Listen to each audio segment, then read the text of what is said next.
Well, this is the last part of What is melody? But don't cry, because I'm Richard Niles. Is it the tune? And tonight we're going to ask, how do you perform a melody anyway? What is melody? Is it just the I've been from London to New York to LA, from pillar to post, listening to advice from the hottest hitmakers of pop, classical, and jazz. So if you want to know how to perform a melody, Ask Richard Niles. I'll let him know you asked. But meanwhile, let's ask my old buddy David Grant, who coaches aspiring singers in the hit TV show Fame Academy. This is Uncle David singing a song I produced especially for this program, A House Is Not a Home. Chair is still a chair, even when there's no one sitting there.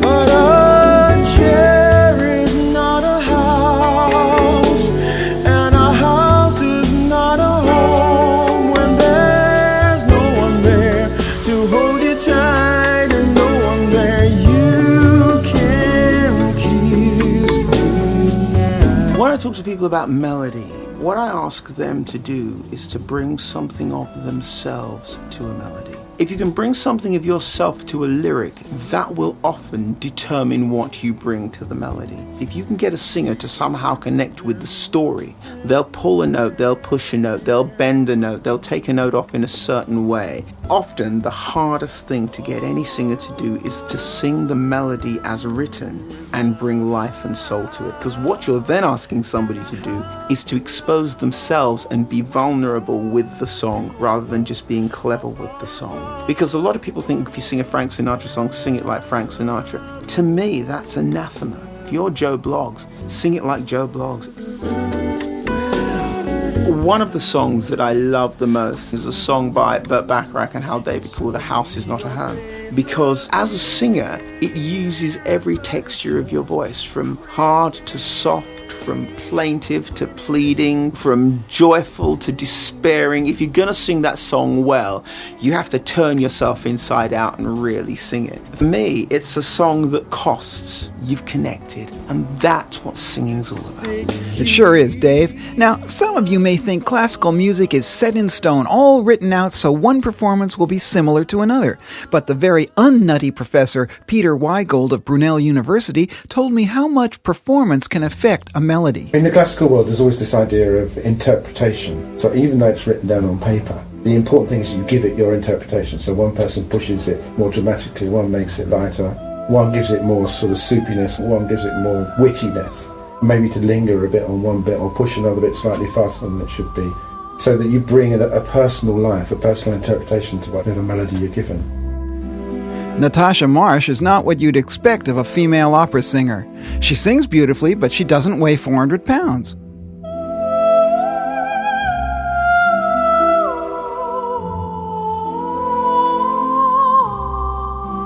Despite Professor Weigold's comments, she explained that there's not as much freedom of expression in classical music as there is in pop or jazz. With opera, often the music is big sweeping phrases. You've got huge amounts of strings and brass, and you have to have a technique that's sustainable night after night after night to allow you to project, which is a discipline in itself. How much freedom do you have? I think it very much depends on the conductor you're working with, the orchestra, the setup. You know, if you're in a big theatre, then of course you want to bring your own interpretation. But there are certain requirements that mean that you can't be facing upstage when you're singing your top C. You are constrained in a certain way, and by your costume and by what you're doing at the time, that stop you from giving a completely liberated performance. How much are you able to say to the conductor, hey, kiddo, I'm putting the bums on seats here, I want to do it this way? I think the difficulty with it is that opera is an institution, isn't it, in a way, and it's been going for centuries and centuries and centuries, and there are ways of singing particular arias where you do the pianissimo, you know, where you have that little moment on the top note. There are certain expectations. You can't sing Mozart like Whitney Houston. At the end of the day, it's all about the way this composer wrote the music. It certainly doesn't have the freedom jazz has, in the sense that you can go off the wall, you can go on fantastic way out journeys. There are constraints, but they're good ones, really. If you had too much freedom, it would just go a bit mad, I think. Well, Natasha is driving people mad in the classical world, but Martin Taylor is the most technically mind-boggling and emotionally affecting solo jazz guitarist on the planet. He explained how he developed his own way of playing melodies on his instrument. Well, I really started to develop this style of solo guitar playing, not from listening to guitar players, but listening to piano players. The left hand of a piano, when they play in tenths, you know, the monk thing.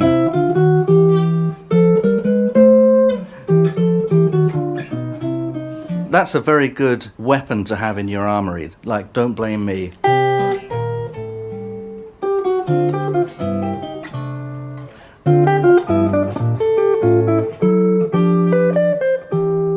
I'm basically just playing the melody, picking out some of the notes from the chords in there. I can then give it a whole different treatment.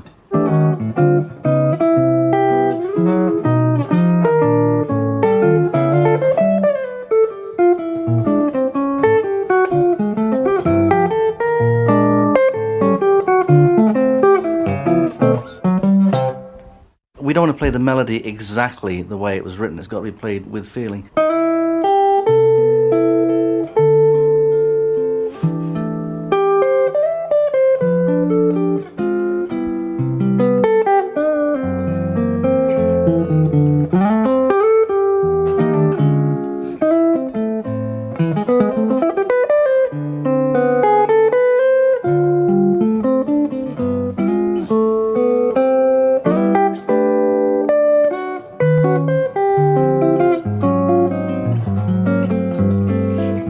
So I can kind of mess around, but I've still got the essence of that melody, even though I'm not playing it completely straight.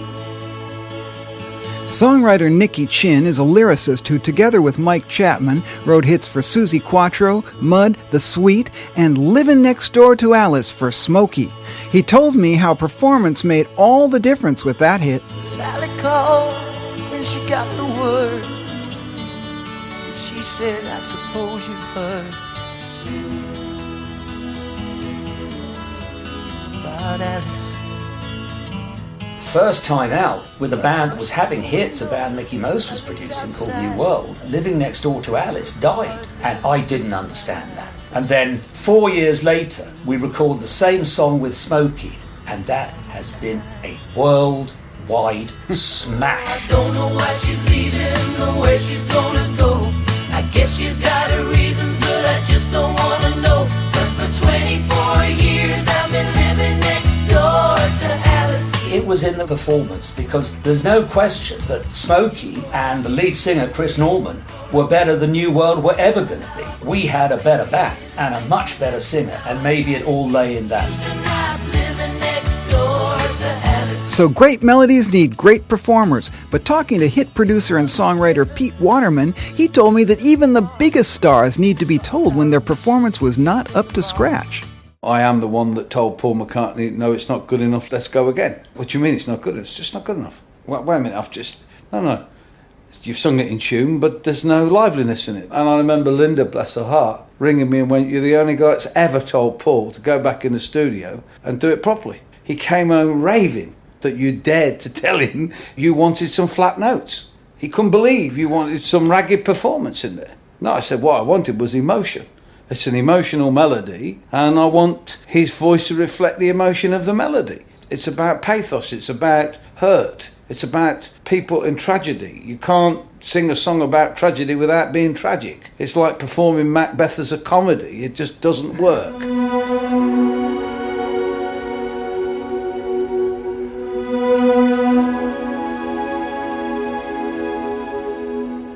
Grammy-winning composer-arranger Jeremy Lubbock has worked with Quincy Jones, Michael Jackson, and Barbra Streisand. He had some very specific views on performance. May you sleep with a sweet dream, dear child. Let the darkness be your friend. The other thing that's important about a melody is who is going to play it or sing it. The character of instruments are also different, that there are certain types of melodies that sound better on that instrument than that one. I mean, like, for instance, the opening phrase of the Brahms B-flat would not sound as good on an English horn as it does on a French horn. And as far as singers are concerned, it's very much dependent on the words. Because I think for singers, when I produce singers, the very first thing I say is, look, you don't need to impress me with your chops, because if you didn't have any, you wouldn't be here. What I need you to do is to tell me this story. So forget about the music, just sing me the words. You will see them dance in the starlight, chase the darkness in today. That's Chaka Khan singing on Jeremy Lubbock's transcendentally happening album, Awakening. Now, Bob James has been one of the most celebrated composers and piano players in the world for the last 50 years. He wrote the famous theme to the TV series Taxi. In 2007, he created Angels of Shanghai, a unique East-West collaboration with a group of traditional Chinese musicians, and discovered a new life for the composition.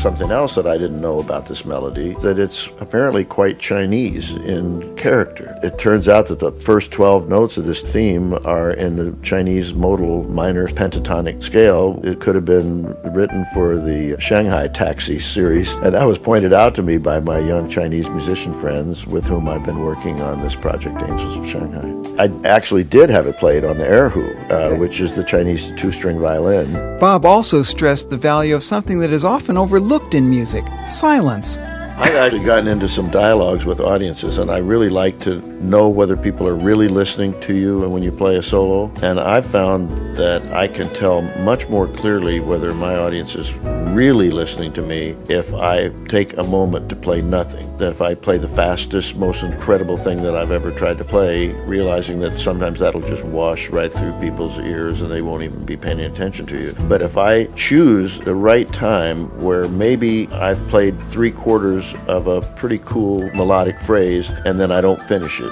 I can actually physically look around and make eye contact with the audience and get this very strong response because they're with me. They were with me on that melody. They were with me on the adventure of finding their way through something that you played, and you tease them by just stopping, and it's really fun. And it's always fun with Bob James, and that's why Bob's your uncle. Now, the expression phrasing refers to how you perform a certain melodic phrase. Jazz bass virtuoso John Patitucci is a master of both electric and acoustic bass. He demonstrated how a melody could be phrased differently on the two similar but very different instruments. I've always worked on trying to make my phrasing more expressive, like the great horn players I hear.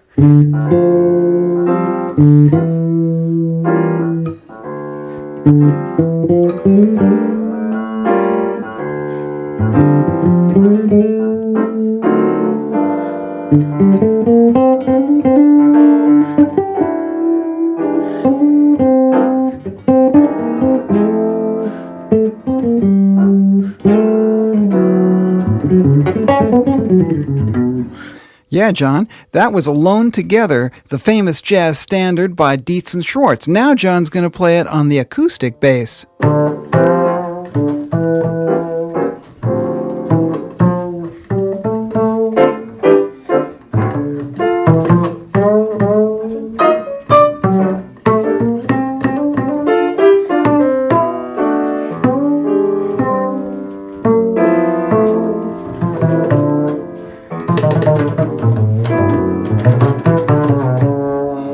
Okay, so that's another way to do it. Right. How do you explain the way a Delta blues person plays like a melody like Jesus is on the main line when they go...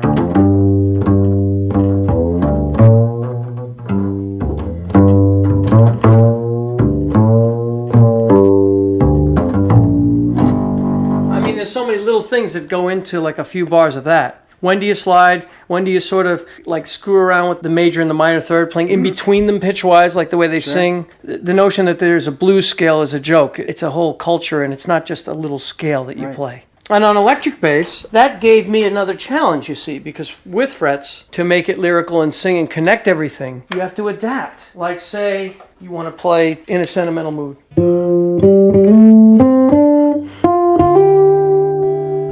Yeah. You know? I'm not picking every note.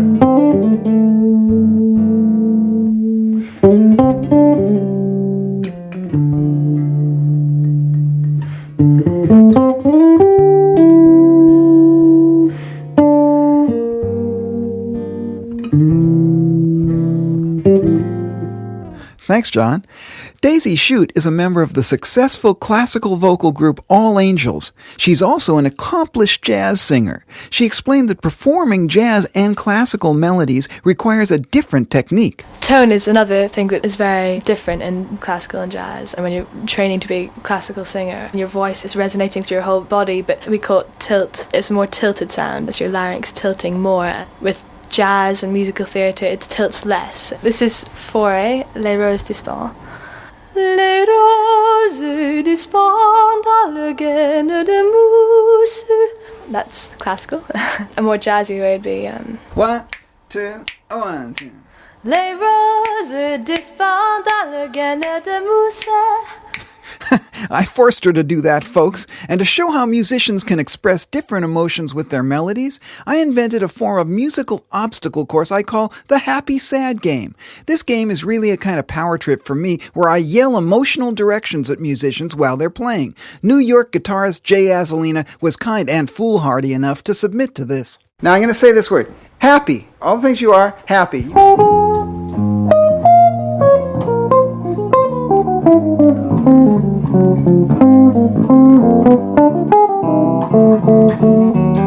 Thank you. Really sad, introspective.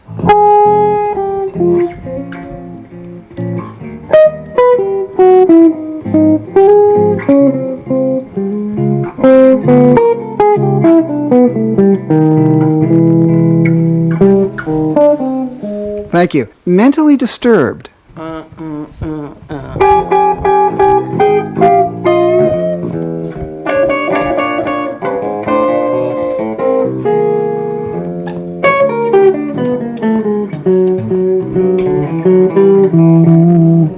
Thank you. Utterly confused.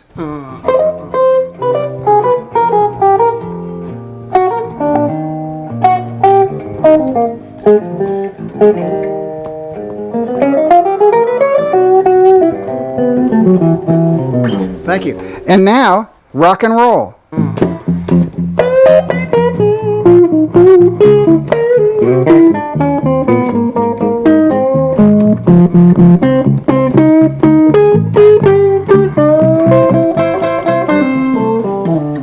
Thank you. Brazilian, sexy.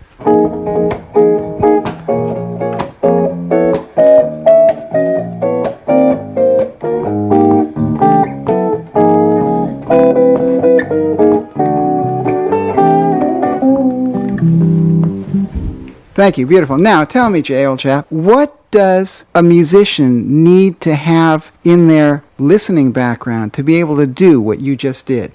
I've done a lot of different gigs stylistically, and I've listened to a lot of different music. It's experience and interest in being able to play all those styles. Yeah, Jay, well, Brazilian composer and singer Clarissa Saad also agreed under duress to play the Happy Sad Game with me.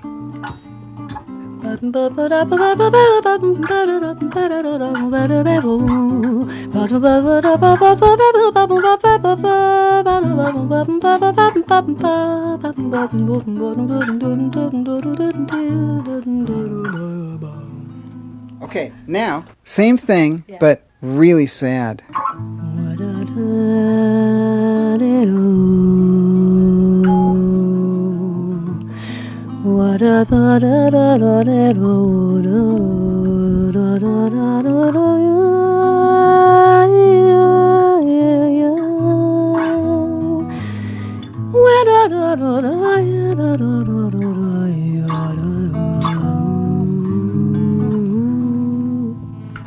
Lovely, charming. And now, hysterically happy. Okay.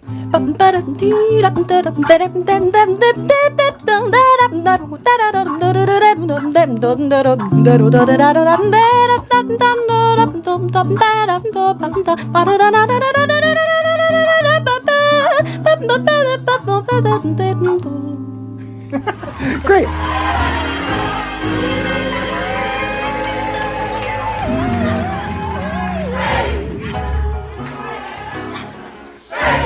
So say, so say, safe with Jesus. Now, I've always thought that if a melody is great, it's probably a good idea to sing it. But ever since the diva cult, ushered in by singers like Whitney and Mariah, it has become fashionable for singers to abandon the melody in favor of a number of licks, virtuosic phrases borrowed from gospel music. Now, call me a grumpy old man, but I'm not a big fan of this. Embellishing is one thing. Executing the melody with ego is another. And to those many singers who show off in this manner, I have 9 words to say to you. Do you really think you can top Aretha Franklin?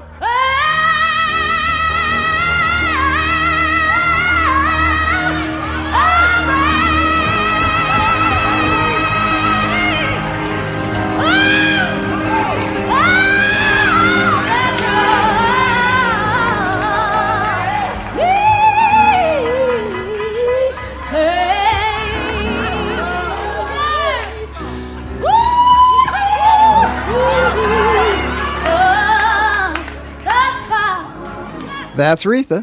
I told Pete Waterman the story of a mutual friend of ours who was producing Whitney Houston. She walked into the studio, recorded her vocal using her formidable arsenal of licks, picked up her bag, and headed for the door.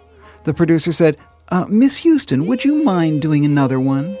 Rather miffed, she said, I gave you all I got in that take. What more could you possibly want? The producer replied calmly, The melody, Miss Houston, the melody. Pete Waterman commented, To me, melody is the most underestimated part of music. I know that so often the melody that we'd written is not the melody that the singer sung. Now, in some cases, they improved it beyond what we thought capable of. Rick Astley and Donna Summer particularly were singers that could take your melody and interpret it in their own style and turn it into something else, where Edwin Starr, for instance, would not stick to your melody. No matter how good your melody was, he wouldn't sing it. This is a performance, it's not a song. When you put melody with performance, as in Marvin Gaye, you got classic records. When you just put performance and no melody, you just got classic performances, but they didn't go on to be classic records. Talking to myself and feeling old. Sometimes I'd like to quit. Nothing ever seems to fit. Hanging around, nothing to do but frown. Rainy days and Mondays always get me down. That's the magical melodic voice of Karen Carpenter. I asked her brother, melodic maestro Richard Carpenter, if he could ever work with singers who strayed too far from the melody. Oh, it's not my style, Richard. I am really a traditionalist. As far out as I want a melody from the original would be what Frank Sinatra used to do. That's it. I pretty much want it like Perry and Karen, because to me, if the melody's strong enough, it doesn't need all the gymnastics. That's just not my thing. So I can appreciate the talent of Mariah Carey or Celine Dion or some of the Whitney Houston, but it's just not my cup of tea. I couldn't work with her. I know it's frustrating to a couple who have worked with me. When we did the Something in Your Eyes track with Dusty Springfield, I had the whole thing out of the guitar solo into the modulation with all the background vocals that I had done, and when it builds, and rightly so, she said, well, wouldn't you like Something in Your Eyes, which is very pretty? And I said, oh, no, Dusty. And I know my critics would say, you're too, everything is too structured, but that's just the way I hear things. We know what it's all about. Hanging around, nothing to do but frown. Rainy days and Mondays always get me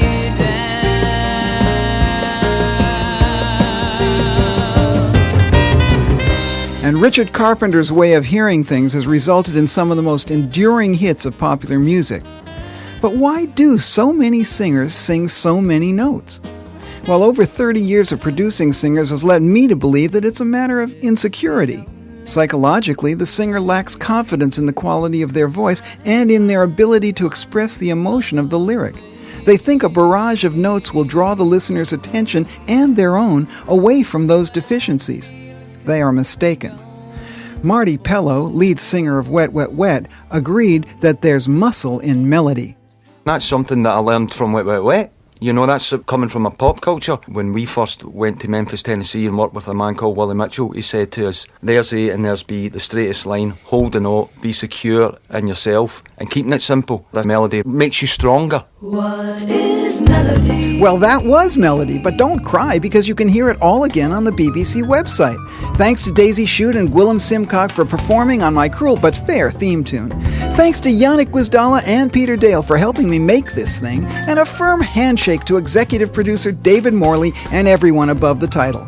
Well, if you don't know what Melody is by now, it's too late. But if you need any other information, advice, or guitar picks, Ask Richard Niles. Go ahead, ask me. Richard Niles on the radio, check it. Yeah.